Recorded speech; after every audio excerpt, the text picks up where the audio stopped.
A través de los siglos, los cristianos han proclamado tener en sus manos la palabra de Dios, infalible e inerrante. Así que según el cristianismo, la Biblia es mucho más que un libro muy bueno, mucho más que un libro excelentemente bueno. La Biblia es una revelación inspirada por Dios.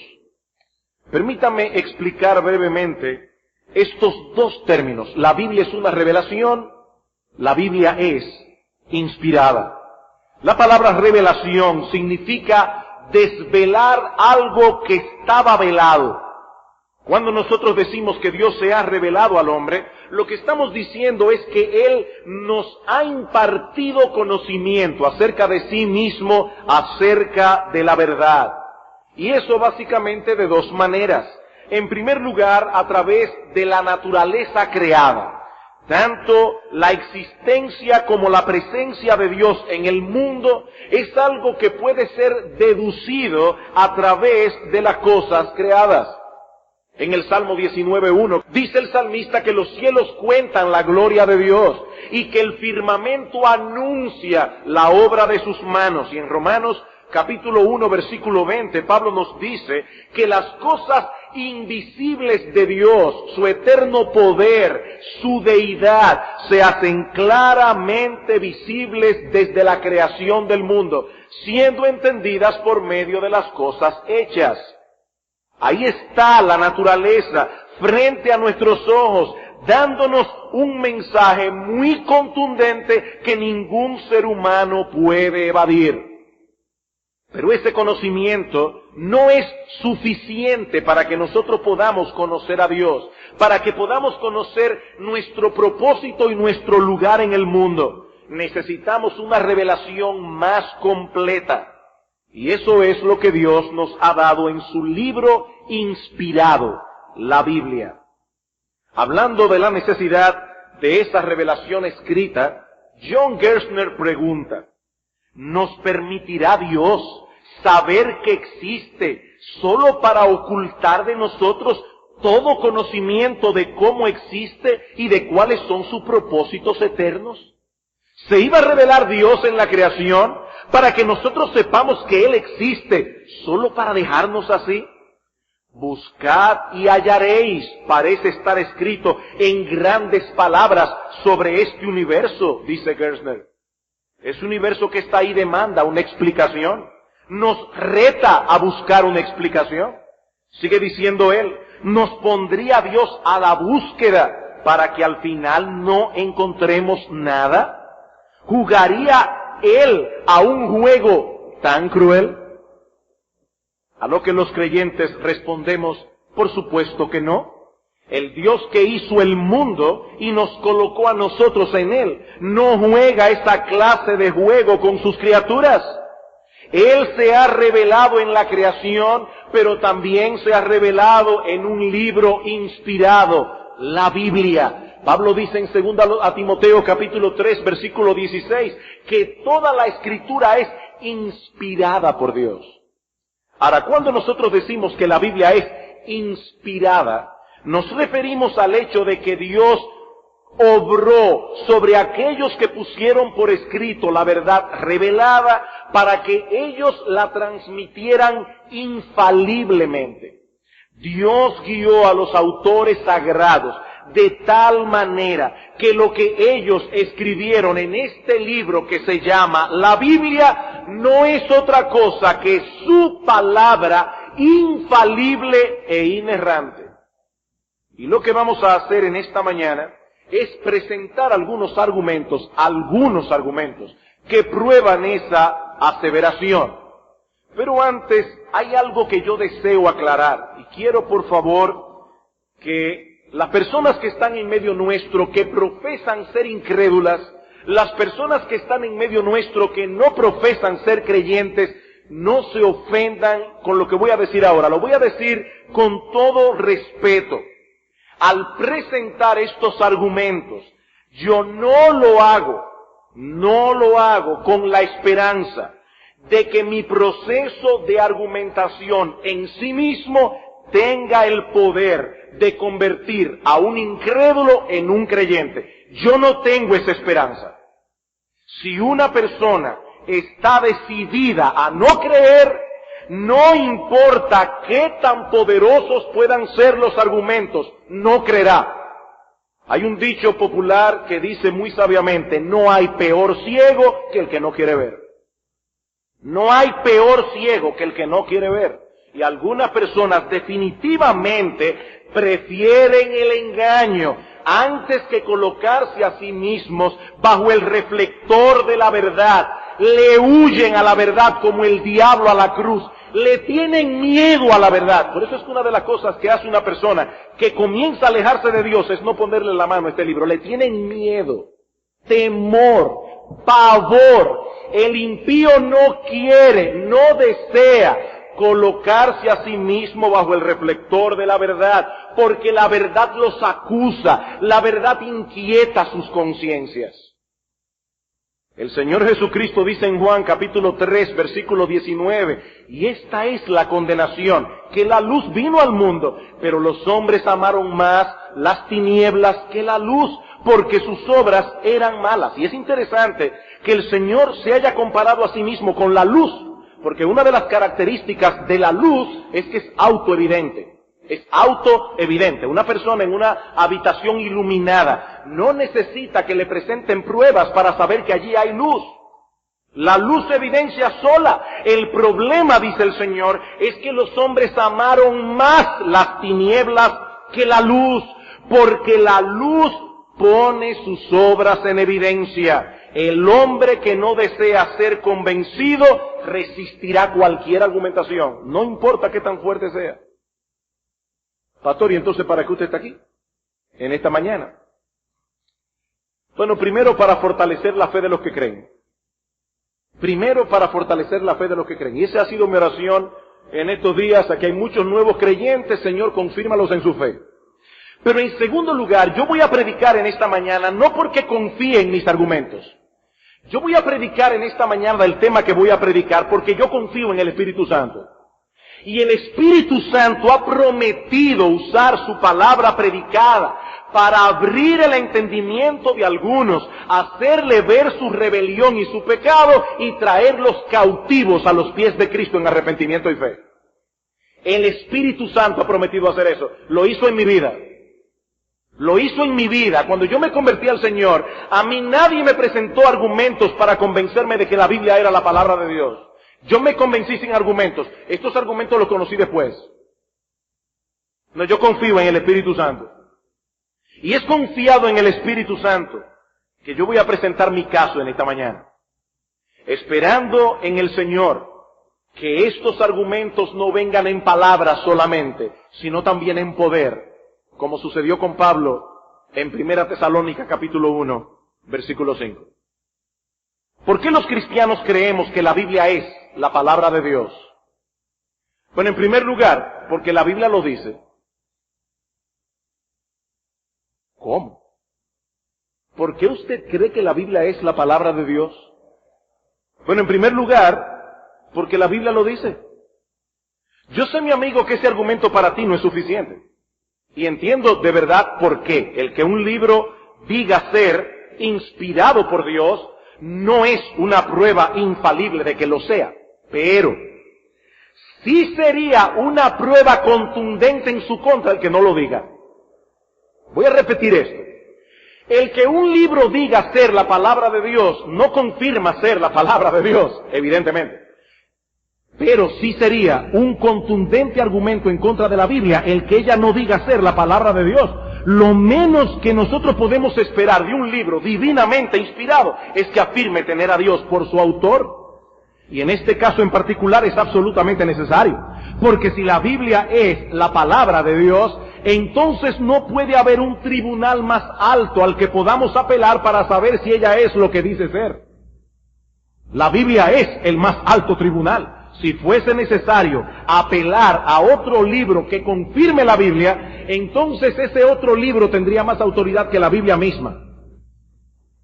Lo cual es imposible, porque nadie tiene más autoridad que Dios. Pero hay otro problema. Este otro libro que confirma la Biblia tendría que tener otro libro que confirme la Biblia y otro libro que confirme al otro libro que confirma la Biblia. Y así ad infinitum.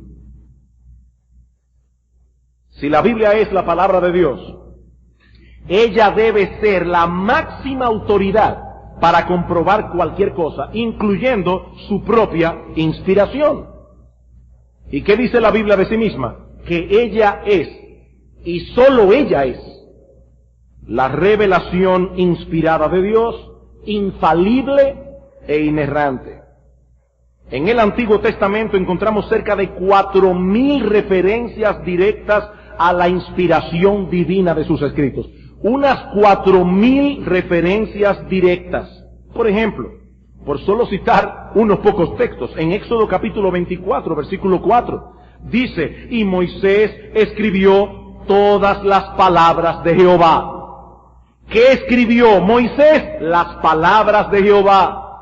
Y en Deuteronomio capítulo 4, versículo 2, Moisés advierte al pueblo, no añadiréis a la palabra que yo os mando, ni disminuiréis de ella, para que guardéis los mandamientos de Jehová vuestro Dios, que yo os ordeno hoy.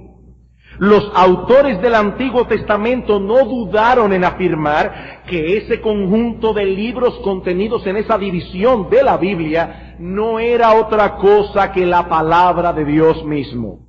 Salmo 119. Salmo 119, versículo 97. Oh, cuánto amo yo tu ley. Todo el día es ella mi meditación. Me has hecho más sabio que mis enemigos con tus mandamientos, porque siempre están conmigo. Más que todos mis enseñadores he entendido, porque tus testimonios son mi meditación. Más que los viejos he entendido, porque he guardado tus mandamientos. De todo mal camino contuve mi pie para guardar tu palabra. No me aparté de tus juicios, porque tú me enseñaste. Cuán dulces son a mi paladar tus palabras, más que la miel a mi boca. De tus mandamientos he adquirido inteligencia, por tanto he aborrecido todo camino de mentira. Tus mandamientos, tu palabra. Y créame que podría pasarme el culto entero citando texto tras texto y no terminaría hoy. El Antiguo Testamento clama ser un conjunto de libros inspirados por Dios. Y cuando llegamos al Nuevo Testamento, que es la otra gran división de la Biblia, nos encontramos con que esa sección de las Escrituras apoya abrumadoramente lo que el Antiguo Testamento dice de sí mismo. En el Nuevo Testamento hay más de 320 citas directas y más de 1000 referencias a los escritos del Antiguo Testamento. Y tanto Cristo como los apóstoles dejaron claramente establecido el hecho de que ellos pensaban que esos libros poseían la autoridad de Dios mismo. En Mateo capítulo 5, versículos 17 y 18, comenzando apenas su ministerio, dice el Señor Jesucristo, no penséis que he venido para abrogar la ley o los profetas. No he venido para abrogar, sino para cumplir.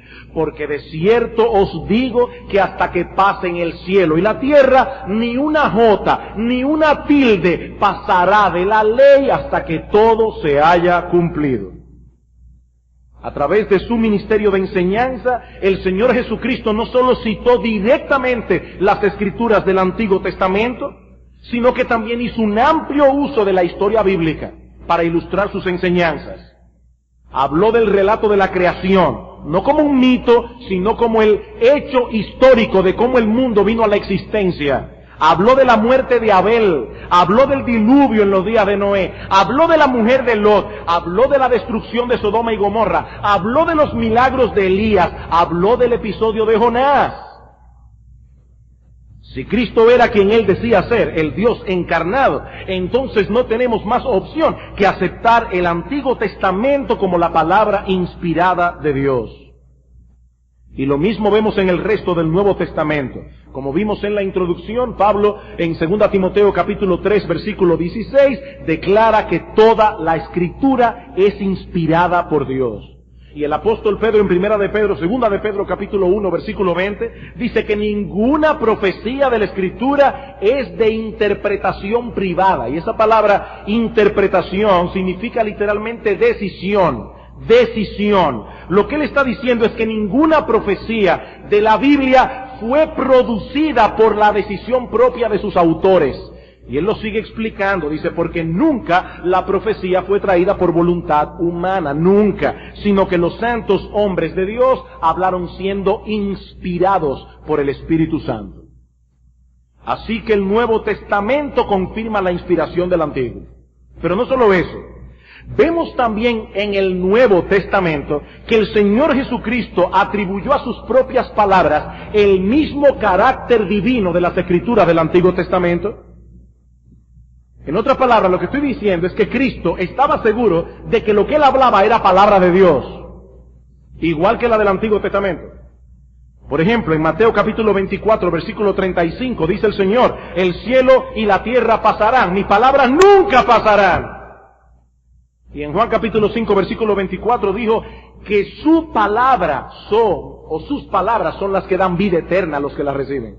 De cierto os digo, el que oye mi palabra y crea al que me envió, tiene vida eterna. El que oye mi palabra y no vendrá a condenación, mas ha pasado de muerte a vida. Pero todavía hay algo más. Y es que Cristo prometió a sus apóstoles la misma inspiración que recibieron los autores del Antiguo Testamento. Cristo creía que el Antiguo Testamento era inspirado y ahora promete a los apóstoles que ellos también serían inspirados para escribir sus enseñanzas y sus palabras. Para escribir sus enseñanzas, la de Cristo. En Juan capítulo 14, versículo 26, el Señor dijo a sus discípulos, mas el Consolador, el Espíritu Santo, a quien el Padre enviará en mi nombre, Él os enseñará todas las cosas y os recordará todo lo que yo os he dicho. El Espíritu Santo los inspirará para que ustedes recuerden todo lo que yo les enseñé y los va a guiar a todo lo que yo no pude enseñarles. Y una vez más en Juan capítulo 16, versículo 12, dice el Señor, aún tengo muchas cosas que deciros, pero ahora no las podéis sobrellevar. Pero cuando venga el Espíritu de verdad, Él os guiará a toda la verdad. Queridos hermanos y amigos, estas palabras tienen muchas implicaciones. El Señor Jesucristo era judío. Él sabía muy bien el alto concepto que los judíos tenían de sus sagradas escrituras. Pero aquí lo vemos prometiendo a sus discípulos la misma inspiración. ¿Y para que escribieran acerca de qué? Para que escribieran acerca de Él. Acerca de Él mismo. Por eso es que en Juan capítulo 17, versículo 14, orando al Padre, Cristo dice, Padre, yo a ellos les he dado tu palabra. Cristo sabía que las palabras que había hablado a sus discípulos eran nada más y nada menos que la palabra de Dios. Por eso es que alguien decía que Cristo o era un falsante, o era un megalómano, o era Dios encarnado. No hay opción, mi amigo, no hay opción. O era un falsante, o era un megalómano, o era Dios encarnado. Según Cristo, toda la verdad que Dios quería dar a conocer a su pueblo se centra en su persona. En su persona. Y no se encuentra desparramada como en un rompecabezas, en pequeñas porciones en los diversos escritos sagrados de todas las religiones mundiales. Una pieza en la Biblia, otra pieza en el Corán, otra pieza en el Bhagavad Gita, otra pieza en el Tripitaka de los Budas, de los budistas. No, en la Biblia y solo en la Biblia. Y yo no estoy diciendo que no haya verdad en alguno de esos libros. No, por la gracia común de Dios, algunos de esos libros tienen verdades. Lo que yo estoy diciendo es que la verdad que Dios quería que nosotros conociéramos no es un rompecabezas que nosotros debemos armar con una pieza de la Biblia, otra pieza del Corán, otra pieza del Bhagavad Gita. No, la Biblia es la palabra de Dios. Solo la Biblia. Los apóstoles serían inspirados por el Espíritu Santo, dice Cristo, para completar la revelación de la verdad de Dios, contenida en la Biblia, y solo en la Biblia. Y ellos estaban muy conscientes de eso. En 1 Timoteo capítulo 5, versículo 18, el apóstol Pablo cita a Lucas y lo pone a la par con un texto de Deuteronomio. Lucas en el Nuevo, Deuteronomio en el Antiguo, y introduce ambas citas diciendo, así dice la Escritura. La Escritura. Y en 2 de Pedro capítulo 3, versículo 15 al 16, Pedro equipara los escritos de Pablo con el resto de la revelación escrita. Ellos estaban conscientes de que sus escritos serían colocados junto a los otros libros del Antiguo Testamento.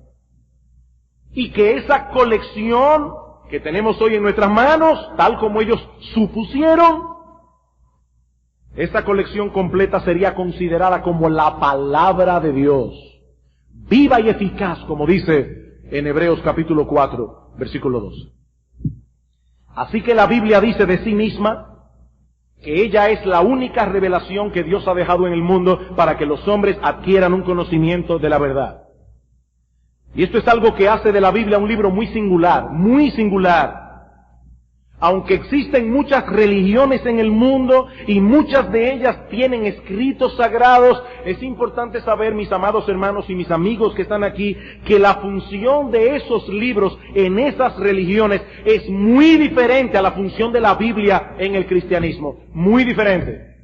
Algunas personas, y yo creo que en su ignorancia, dicen, bueno, pero hay muchos libros que claman ser la palabra de Dios. No, mi amigo, la verdad es que no hay muchos libros que tengan ese clamor. No hay muchos libros que clamen ser la palabra de Dios. Algunas religiones, como es el caso del budismo o el caso del confucianismo, ellos no creen en ningún ser sobrenatural y por lo tanto no pueden clamar tener ninguna revelación de parte de Dios. Ellos no claman tal cosa. Y en el caso de la mayoría de las religiones restantes, tampoco afirman tener ninguna escritura divinamente inspirada, como la Biblia clama serlo. Las únicas religiones que claman poseer escrituras divinas, es decir, que ellos creen que lo que ellos tienen en sus manos es la palabra de Dios, con la excepción de parte de la Veda hindú, son el judaísmo, el cristianismo y el islamismo. El judaísmo, el cristianismo y el islamismo. Así como algunas sectas que se derivan de esas religiones mayoritarias, como el caso de los mormones. Ahora bien, noten algo interesante. En el caso del judaísmo, su libro inspirado es el Antiguo Testamento de la Biblia. En el caso del cristianismo, su libro inspirado es el Antiguo Testamento y el Nuevo Testamento de la Biblia. Y en el caso del Corán, el Corán dice que la Biblia es la palabra de Dios, solo que ellos dicen que después se corrompió. Yo me pregunto, ¿cómo puede ser posible que Dios haya escrito un libro y lo haya dejado en manos de hombres para que lo corrompan? Si Él tuvo el poder para inspirarlo, me imagino que tiene el poder para sostenerlo. Así que de un modo u otro, todas estas religiones apuntan a la Biblia como la palabra de Dios.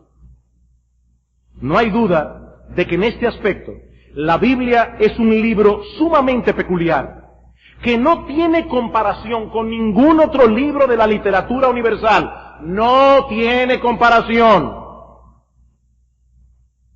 Y aunque eso por sí solo no prueba su inspiración, como ya dijimos, en el caso de la Biblia, es una prueba muy fuerte a su favor, por cuanto sus evidencias internas apoyan abrumadoramente lo que ella dice de sí misma.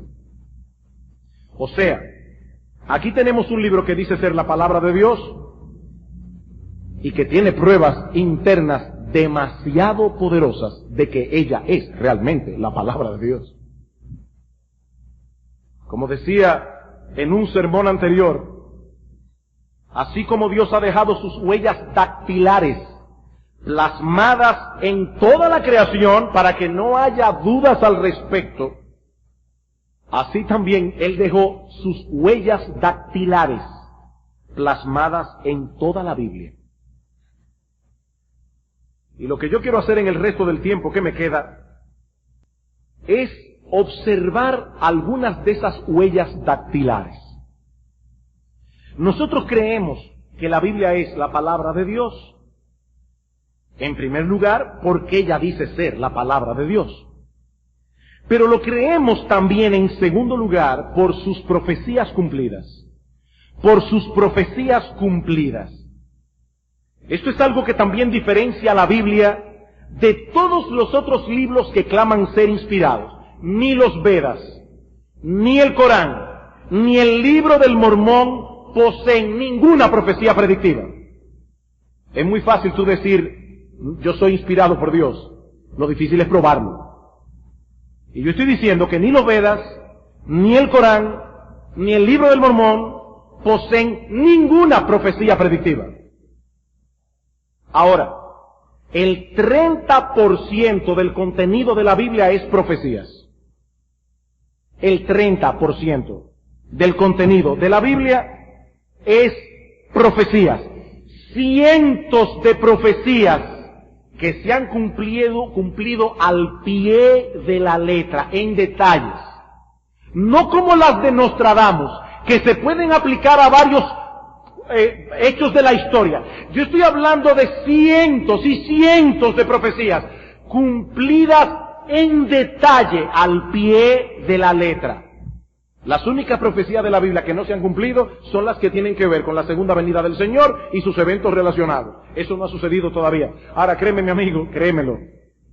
Toda la Biblia se ha cumplido. Eso también se cumplirá. Eso también se cumplirá.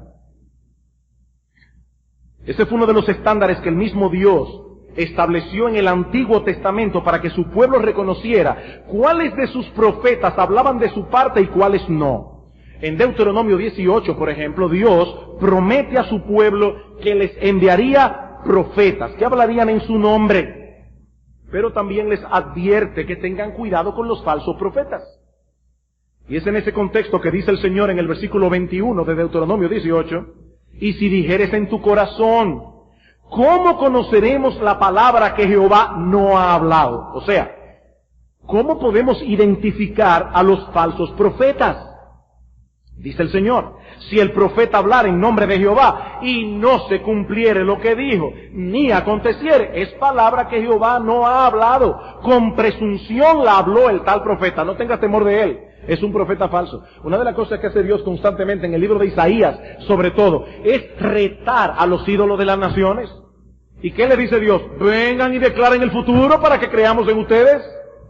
Ustedes pueden hacer lo que hago yo, que digo el final desde el principio. Ustedes pueden hacer eso, dice Dios. No, no pueden hacerlo porque ustedes, ídolos de las naciones, son vanidad. No son nada. Pero eso no es el caso de la Biblia. Ese no es el caso de la Biblia. Las predicciones de los profetas de Dios debían cumplirse al pie de la letra. De lo contrario, no podrían ser considerados como profetas. Ahora, como no tenemos el tiempo necesario para considerar un amplio catálogo de profecías cumplidas, yo tomé una decisión.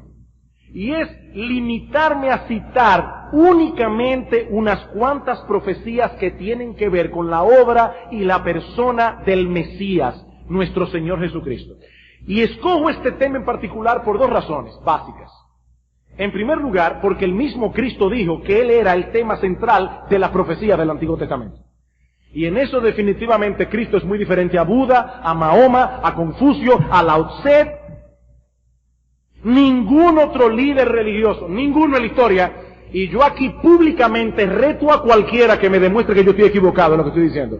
Ningún otro líder religioso de la historia posee un cuerpo de profecías que con tantos detalles anunciaran su venida desde cientos años antes de su nacimiento. Ninguno, como sí pudo hacerlo nuestro Señor Jesucristo. Vamos por un momento a Lucas capítulo 24. Lucas capítulo 24. El Señor Jesucristo se encuentra con dos de sus discípulos que iban camino a Emaús, y ellos estaban apesadumbrados por lo que parecía ser el fracaso del Mesías. Óyeme, nosotros creíamos que Él iba a redimir a Israel, y mira, murió en una cruz. Y el Señor Jesucristo les dice en el versículo 25, oh insensatos y tardos de corazón, para creer todo lo que los profetas han dicho. ¿No era necesario que el Cristo padeciera estas cosas y que entrara en su gloria? Y comenzando desde Moisés y siguiendo por todos los profetas, les declaraba en todas las Escrituras lo que de Él decían. Comenzando desde Moisés y siguiendo por todos los profetas. Mira lo que dice de mí aquí, y aquí, y aquí, y aquí, y aquí, en toda la Biblia. Cristo es el tema central de las Escrituras. Pero escojo este tema en segundo lugar porque las profecías concernientes a Cristo se encuentran en el Antiguo Testamento y fueron cumplidas en el Nuevo. Y eso es muy importante, porque así nadie puede decir que esas profecías se escribieron después de su cumplimiento. Porque el Antiguo Testamento terminó de escribirse 450 años antes de Cristo.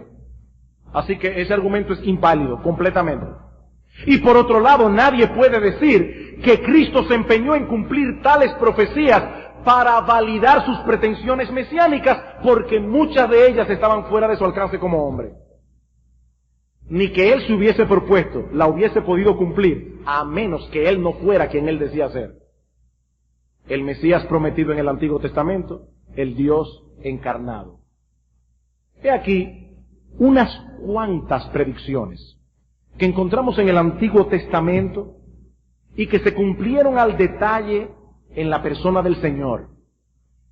La primera es en Génesis capítulo 3, versículo 15. Génesis 3:15, Dios anuncia que el Salvador nacería de una mujer, para dejar establecido que sería un miembro de la raza humana y no un ser angelical. Ahora, en Génesis 22:18 es más particular. Dice que sería un descendiente de Abraham. Abraham tuvo 2 hijos. Pero en Génesis 21:12 se predice que el Mesías sería de la descendencia de Isaac. Isaac también tuvo 2 hijos. Pero en Números capítulo 24, versículo 17, dice que el Mesías habría de venir de Jacob. Jacob tuvo 12 hijos. Pero en Génesis capítulo 49, versículo 10, y en Miqueas capítulo 5, versículo 2, se predice que el Mesías vendría de la tribu de Judá. Ahora, de todas las familias que componían la tribu de Judá, Dios escogió a la familia de Isaí, según Isaías capítulo 11, versículo 1. Ahora, Isaí tuvo 8 hijos. Pero en Jeremías capítulo 23, versículo 5, dice que el Mesías sería descendiente de David, el más pequeño de los hijos de Isaí. En Isaías capítulo 7, versículo 14, que nacería de una joven virgen. En Daniel capítulo 9, versículo 24 al 27, escrito unos 536 años antes de Cristo, Daniel predijo el tiempo exacto de su venida.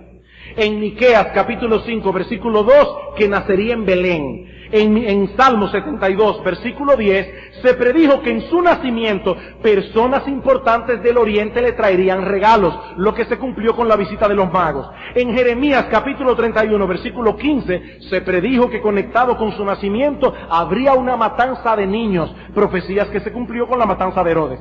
En Isaías capítulo 40, versículo 3 y en Malaquías capítulo 3, versículo 1, se predice que el Mesías sería precedido por un mensajero, profecía que se cumplió con Juan el Bautista. En Isaías capítulo 9, versículo 1, que su ministerio comenzaría en Galilea. En Isaías capítulo 35, versículo 5 al 6, que durante su ministerio el Mesías abriría los ojos de los ciegos, haría hablar a los mudos, haría oír a los sordos y pondría a caminar a los paralíticos. En el Salmo capítulo 78, versículo 2, que usaría parábolas en su enseñanza. En Zacarías capítulo 9, versículo 9, que entraría a Jerusalén montado sobre un asno. En el Salmo 118, versículo 22, que sería rechazado por los judíos. En el Salmo 41, versículo 9, que sería traicionado por uno de los suyos. En el Salmo 41, en Zacarías capítulo 11, versículo 12, que sería vendido por 30 piezas de plata, no 15, no 20, no 29, 30 piezas de plata. En Zacarías capítulo 11, versículo 13, que ese dinero sería arrojado en la casa del Señor.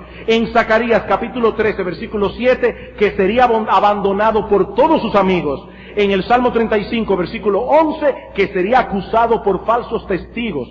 En Isaías capítulo 50, versículo 6, que sería golpeado y escupido. En el Salmo 22, versículos 7 al 8, que sería burlado. En el Salmo 22, versículos 16, que sus pies y sus manos serían traspasados. En Isaías capítulo 53, versículo 12, que sería muerto entre malhechores. Recuerden que Cristo fue crucificado entre 2 ladrones, uno a su izquierda, otro a la derecha. En Isaías capítulo 53, versículo 12, que oraría por sus perseguidores. En el Salmo 22, versículo 18, que los soldados al pie de la cruz se repartirían sus vestidos. En el Salmo 69, versículo 21, que en su sed le darían a beber vinagre. En el Salmo 22, versículo 1, que en la cruz el Mesías sufriría el desamparo de Dios y que habría de gritar, Dios mío, ¿por qué me has abandonado? En Isaías capítulo 53, versículo 9, que sería sepultado en la tumba de un rico, profecía que se cumplió cuando José de Arimatea le cedió la suya. 32 profecías que se cumplieron al pie de la letra en la vida y ministerio del Señor Jesucristo. ¿Y saben algo, mis amados hermanos y mis amigos que están aquí en esta mañana? No son todas. No son todas. En el Nuevo Testamento se mencionan unas 90 profecías y más de 300 referencias mesiánicas del Antiguo Testamento que se cumplieron en el Señor. Peter Stoner calculó matemáticamente la probabilidad de que todas las profecías de Jesús se cumplieran en el momento adecuado de la historia, en una sola persona. Matemáticamente las posibilidades son de 1 en 1.7 por 10 elevado a la 245 potencia. Pastor, no entendí. Es que no lo vas a poder entender porque ese número no es asimilable. Hay que ponerlo de esa manera porque no es asimilable. Ese número es imposible de captar por una mente finita. 1 en 1.7 por 10 elevado a la 245 potencia. Esas son las probabilidades. Y todavía hay personas que se empeñan en decir que este libro no es la palabra de Dios. ¿Cuál es el problema? Deshonestidad. Es lo que yo decía al principio. No hay peor ciego que el que no quiere ver. Cuando una persona no quiere someterse a Dios, no quiere someter su voluntad a la voluntad de Dios, no hay argumentos que valgan. Es que no quiere ver, no quiere ser convencido. Ahora, mi amigo, eso es un peligro, porque el engaño lleva a otro engaño y a otro engaño y a otro engaño. Todo ese engaño que tú estás formando en tu mente, porque es la única manera de poder sobrevivir en este mundo creado por Dios, sin Dios, crear un engaño que te justifique, todo ese engaño está corrompiendo y entenebreciendo cada vez más tu corazón. Porque un engaño lleva a otro y a otro y a otro y a otro. Yo estoy seguro que si alguien te pide que vaya al aeropuerto a esperar a un individuo que tú nunca has visto, sería suficiente con que te den 3 o 4 características. Mira, él es alto, mide 6 pies, tiene ojos verdes y viene vestido completamente de negro. Eso sería suficiente.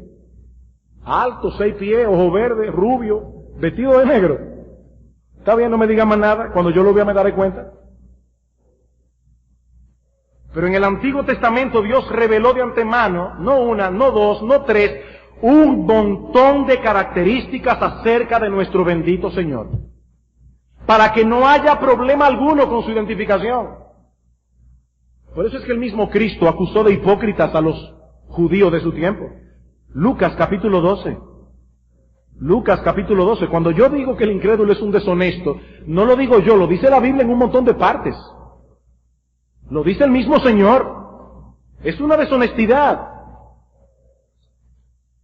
Dice en Lucas capítulo 12, versículo 54, decía también a la multitud, cuando veis la nube que sale del poniente, luego decís, agua viene, y así sucede. Y cuando sopla el viento del sur decís, hará calor, y lo hace. Hipócritas, dice el Señor, sabéis distinguir el aspecto del cielo y de la tierra, ¿y cómo no distinguiste este tiempo? ¿Cómo es que ustedes no distinguen este tiempo? ¿Ustedes conocen la Biblia? Cuando Herodes oyó que el Señor había nacido, mandó a buscar a los judíos, a los fariseos, a los escribas, a los sacerdotes. ¿Dónde dice la Biblia que ha de nacer el Mesías? En Belén. ¿Ellos lo sabían? ¿Ellos lo sabían? Hipócritas, dice el Señor. Hipócritas. Ustedes saben distinguir el aspecto de los tiempos, pero no pueden distinguir este tiempo. Y estamos considerando únicamente las profecías que tienen que ver con el Señor. No olviden eso. Porque la Biblia contiene cientos de otras profecías acerca de naciones, acerca de hechos concretos de la historia, acerca de individuos, como es el caso de Ciro el persa, a quien Dios menciona por nombre en Isaías capítulo 44, versículo 28. Por nombre, 200 años antes de su nacimiento. Y dijo que se levantaría un rey persa llamado Ciro, que haría que los judíos volvieran a su tierra. Y los judíos no habían ni salido de su tierra todavía. ¿Y saben qué? Los judíos fueron llevados en cautiverio. Se levantó un rey llamado Ciro, y ese rey permitió que los judíos volvieran a su tierra, exactamente como Dios había profetizado. Así que en sus profecías cumplidas, la Biblia no tiene paralelo con ningún otro libro de la historia. Ella dice ser la palabra de Dios. Sus profecías apoyan que ella es la palabra de Dios. Pero en tercer lugar, también debemos ver el hecho de que la Biblia es inerrante. ¿Qué quiero decir con esto? Que la Biblia no tiene ningún error. Ningún error. Ningún error. He aquí un libro que comenzó a escribirse alrededor del 1500 antes de Cristo, cuando aún los pueblos y naciones de la tierra más avanzados, los más avanzados, estaban llenos de mitos y leyendas. Y sin embargo, la Biblia no contiene ninguno de esos mitos. La Biblia no tiene ningún error histórico, ningún error geográfico, ningún error científico. Como bien señalan Maxwell Coder y George Howard, las Escrituras mencionan grandes naciones, reyes, ciudades, pueblos, ligándolo todo con fechas y episodios específicos durante miles de años sin cometer jamás ningún error. Y aún sin ser un libro de ciencia, no deja de ser interesante ver cómo la Biblia nos provee incidentalmente ciertas informaciones de cosas que el hombre habría de descubrir cientos de años más tarde. Cientos y cientos de años más tarde. Por ejemplo, en Levítico capítulo 17, versículo 11, se nos dice que la vida está en la sangre. La vida está en la sangre. ¿Cómo supieron eso en aquella época? Job capítulo 26, versículo 7, dice que la tierra está suspendida sobre nada. Sobre nada. Eclesiastés capítulo 1, versículo 6 al 7, allí se describe el ciclo del agua. El proceso a través del cual el vapor de agua se condensa, se precipita como lluvia y como nieve, para entonces ir de los ríos al mar y de allí volver de nuevo al lugar de donde salió. Pero aún queda un argumento que voy a limitarme a introducir en esta mañana, pero este argumento se basa o descansa en la coherencia, armonía y unidad orgánica que la Biblia posee. Coherencia, armonía y unidad orgánica. Algunas personas atacan la Biblia aduciendo el hecho de que fue escrita por hombres. Y ciertamente la Biblia no dice de sí misma que bajó del cielo como un libro escrito directamente por Dios. La Biblia no afirma haber sido escrita por ángeles. La Biblia dice que ella fue escrita por hombres inspirados por Dios. Pero ese es precisamente uno de los argumentos más contundentes a favor de la inspiración bíblica. La Biblia es una recopilación de 66 libros que fueron escritos en un periodo de 1500 años. Es decir, a lo largo de 60 generaciones, por unos 40 autores distintos en 3 continentes distintos y en 3 idiomas distintos.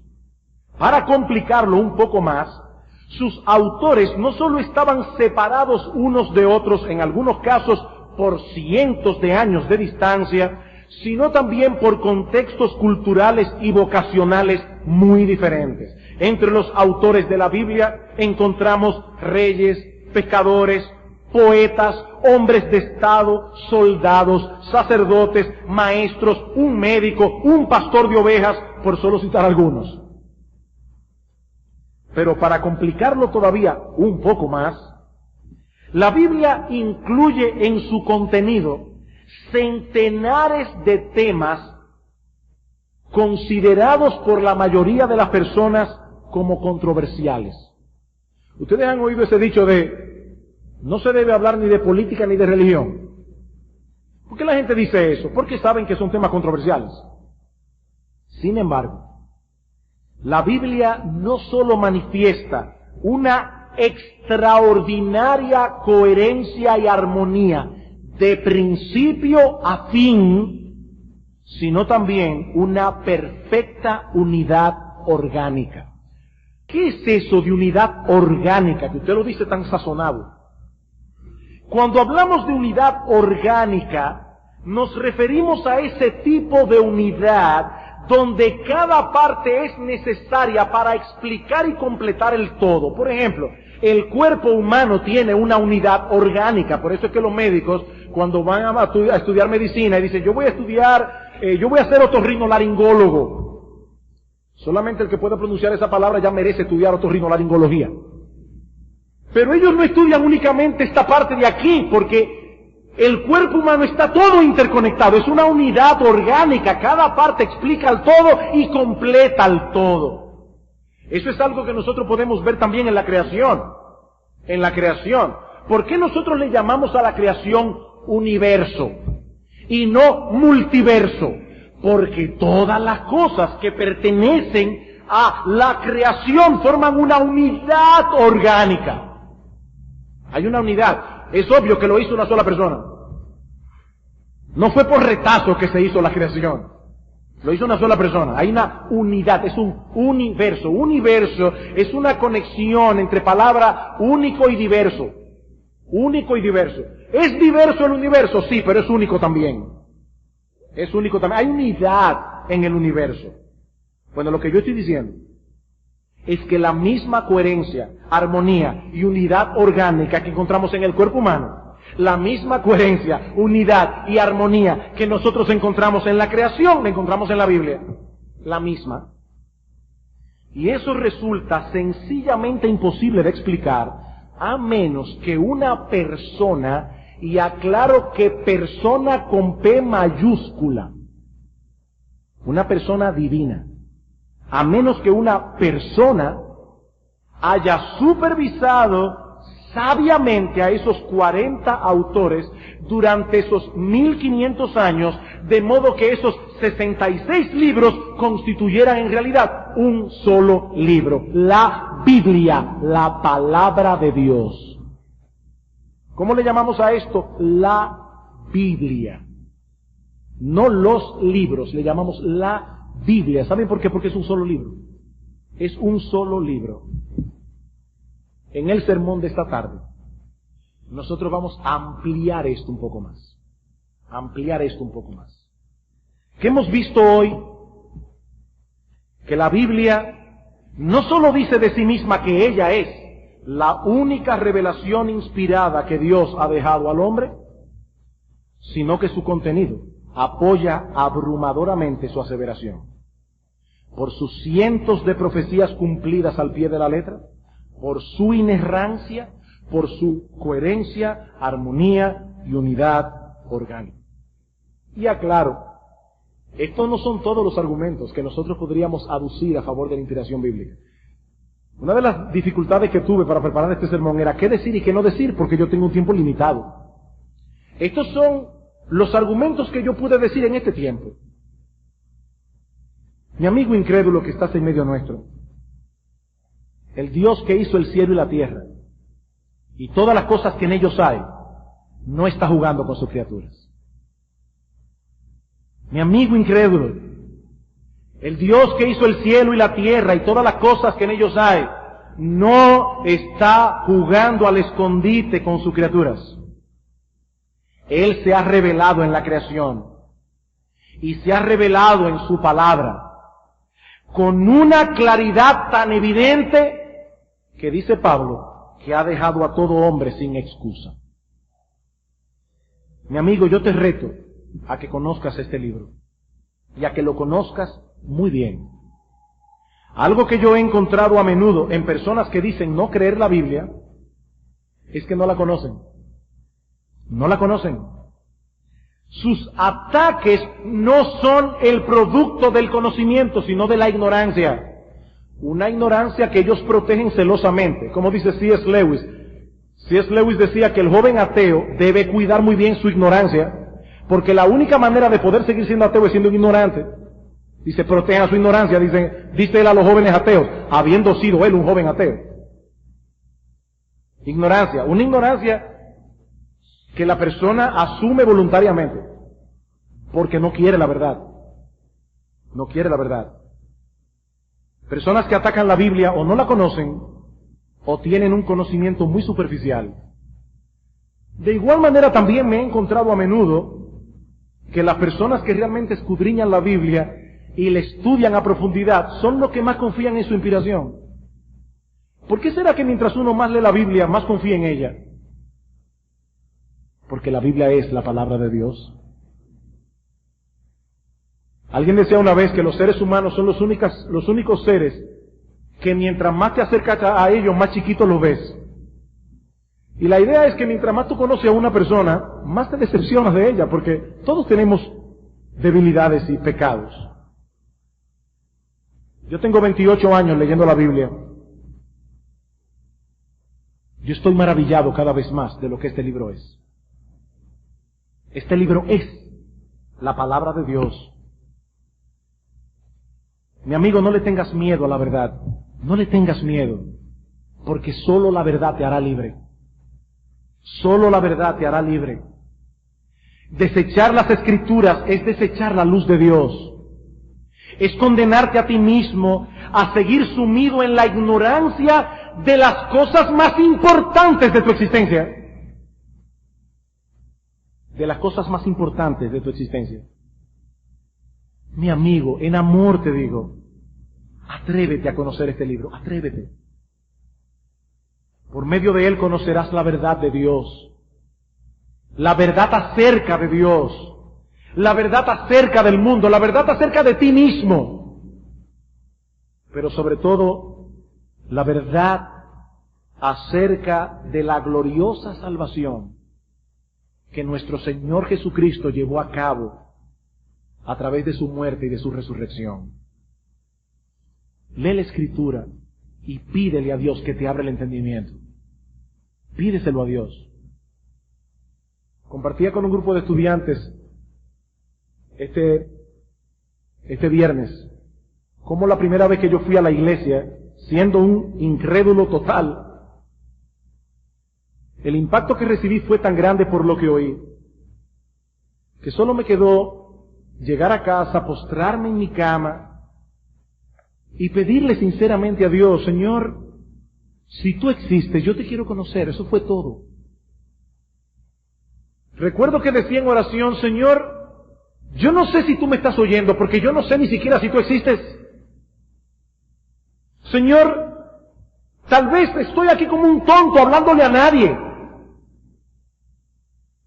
Pero Dios, si tú existes, yo te quiero conocer. ¿Y saben qué hizo Dios? Darme hambre y sed de conocer su precioso libro. Lee las Escrituras, mi amigo, y pídele a Dios que te abra el entendimiento. Porque la palabra de Dios es viva y eficaz. Viva y eficaz. Oh, que Dios abra tus ojos en esta mañana. Oh, que Dios abra tus ojos y que en las páginas de este libro bendito te encuentres con Cristo, el Hijo de Dios encarnado, que por amor a los pecadores se hizo hombre y murió en una cruz para que todo aquel que en él cree no se pierda, mas tenga vida eterna. Es Cristo el que aparece allí. Y tú necesitas a Cristo, mi amigo. Lo necesitas con urgencia. Y solo podrás encontrarlo en las páginas benditas del libro sagrado. La palabra inspirada de Dios. Solo allí, mi amigo, te encontrarás con Cristo. No en ningún otro lugar. Oh, que en esta mañana, el entendimiento de muchos sea iluminado, ¿Para qué? ¿Para que me dé la razón a mí? No. Para que la gloria de Jesucristo resplandezca en tu corazón.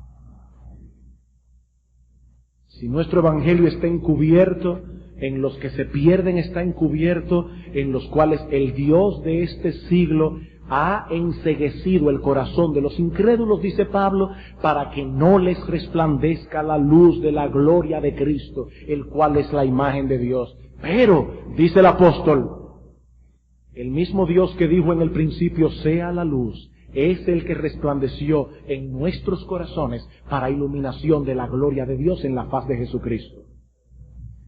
Oh, que Dios en esta mañana diga en el corazón de muchos, sea la luz, y Cristo te amanezca en el día de hoy.